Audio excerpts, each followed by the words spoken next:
I tu? I tu, on has après Sobre sexualitat? Des de petit se'ns explica la part perillosa del sexe, però no la divertida ni la positiva. Això no és culpa de ningú, és que ningú ha rebut una bona educació sexual. Quan diem que només se'ns parla de la part perillosa, ens referim a les ITS, als embarassos no desitjats, etc. Està clar que tant els condons externs com interns ens prevenen d'algunes ITS. Però no són els únics mètodes de prevenció que hi ha.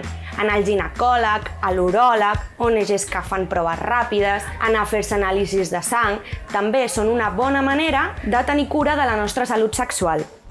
Així com el tractament preventiu del VIH, la PrEP i la PEP, que és, una vegada ens hem exposat al virus. Ja sabem que de vegades fa por anar al ginecòleg a mirar-se, pels possibles resultats que ens podem trobar.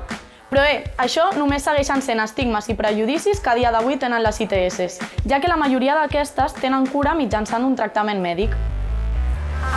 Per cert, la majoria de mètodes anticonceptius no prevenen de les ITS, només dels embarassos.